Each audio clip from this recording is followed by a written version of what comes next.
Hey, happy Tuesday, everybody. Sean coming at you from High Level. So we've got some workflow updates today that I think are pretty awesome. So first up on the Premium Workflow Actions inbound webhook, we now support multi-part form data. Now this is a little geeky, don't get me wrong, but basically before we were supporting what I would say is a more modern common format called JSON, or JSON as I like to say, and we found that some people are actually posting in multi-part form data, which is more of an old school approach, like a Jotform did this, for example. And so we added support for that. Huge props to the team to getting that done. Next up, the inbound webhook is sending out a 200, which means okay. It's like we got the message.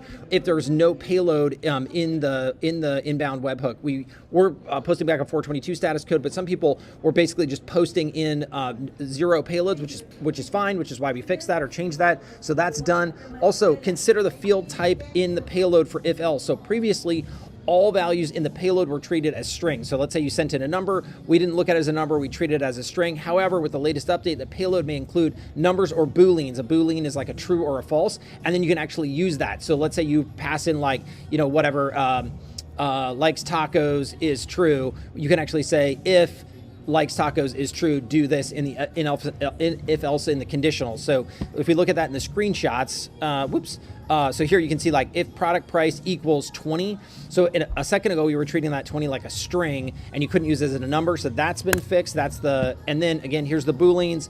Is it electronic appliance? If electronic appliance true. So again, you can use those in the conditional logic. Awesome job, the workflow team. Create, update, contact, pre-populated step in the workflow trigger. Previously only supported string fields. However, we've now also made that so it can include all fields, including single options. So that's awesome. And then of course, some other workflow updates, just better logging systems going on there, error handling, all kinds of good sort of back-end changes. So anyways, I hope all of you are as excited about those updates as I am. And on that note, I'm gonna send it back to you and I'll see you in a minute on another video. Thanks.